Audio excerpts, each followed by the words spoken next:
హైదరాబాద్లోని మహీంద్రా కాలేజ్లో డ్రగ్స్ గబ్బు లేచింది. పుస్తకాలు పట్టాల్సిన విద్యార్థులు మత్తుకి చిత్తవుతున్నారు. మంచి భవిష్యత్తు ఉన్న వాళ్ళు డ్రగ్ అడిక్ట్గా తయారైపోతున్నారు. కొంపల్లి డ్రగ్స్ కేసులో కూపిలాగితే మహీంద్రా వర్సిటీలో డ్రగ్స్ డొంక కదిలింది.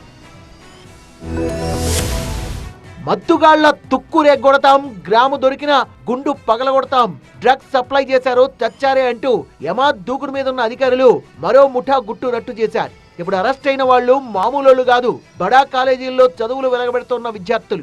భవిష్యత్ బాగుండాలని లక్షలకు లక్షలు ఖర్చు చేసి తల్లిదండ్రులు చదివిస్తుంటే బుక్స్ ను పక్కన పెట్టి డ్రగ్స్ పట్టిన మేధావులు. పక్కా సమాచారంతో మహీంద్రా యూనివర్సిటీలో సోదాలు చేశారు అధికారులు.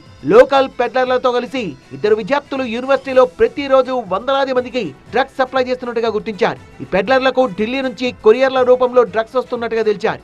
50 మందికి డ్రగ్స్ పాజిటివ్ వచ్చిందన్నారు. గతంలో నైజీరియన్ నిక్ నుంచి MDMA కొనుగోలు చేసి పలు పబ్లలో విద్యార్థులు పార్టీలు కూడా చేసుకున్నట్టు తెలిచారు. అలాగే కిలోన్నర గంజాయి, 47 గ్రాముల ఓజీ వీట్ స్వాధీనం చేసుకోవడంతో పాటు పెడ్లర్లను అదుపులోకి తీసుకుని విచారిస్తున్నారు. వీళ్ల ద్వారా మరికొంతమంది బయటకు వచ్చే అవకాశం ఉందని భావిస్తున్నారు అధికారులు. కొరియర్ కంపెనీ పాత్రపైన దర్యాప్తు చేపట్టిన అధికారులు ఇన్నిసార్లు కాలేజీకి కొరియర్స్ వస్తుండడంలో కంపెనీ పాత్ర ఏమైనా ఉందా అని అనుమానిస్తున్నారు.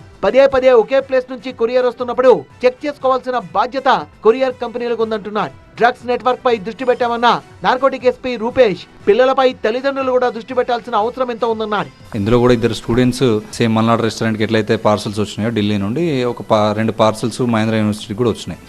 సో అక్కడ దాని నుండి ఇంకా ఫర్దర్ ఇన్వెస్టిగేషన్ చేస్తే మనకు ఈ లోకల్ పెడ్లర్లు, ఓజీ వీడ్ సప్లై చేసిన అతను వీళ్ళందరూ దొరకారు. సో మేము ఎప్పుడైతే ఇంటరాగేట్ చేసి వాళ్ళని పట్టుకున్నామో ఆ టైంలో వాళ్ళ దగ్గర ఈ ఓజీ వీడ్ అండ్ నార్మల్ గాంజా కూడా దొరికింది. కొద్ది నెలల క్రితం అధికారులు ఛేదించిన కొంపల్లి డ్రగ్స్ కేసు గుర్తుందా? మల్నాడు రెస్టారెంట్ మాటున డ్రగ్స్ దందా నడిపిన సూర్య గుర్తున్నాడా? అతని విచారణలోనే ఈ మహీంద్రా యూనివర్సిటీలోని డ్రగ్స్ గబ్బు బయటకొచ్చింది. మల్నాడు రెస్టారెంట్ కు వచ్చినట్లు మహీంద్రా వర్సిటీకి కొరియర్లు రావడంతో రంగంలోకి దిగిన అధికారులు గుట్టు రట్టు చేశారు. అలాగే కొంపల్లి డ్రగ్స్ కేసులో ఇప్పటికే పెద్ద ఎత్తున అరెస్టులు జరగ్గా వాళ్ళందరినీ విచారిస్తున్నారు. ఇంకొంతమంది బయటకు వచ్చే అవకాశం ఉందంటున్నారు.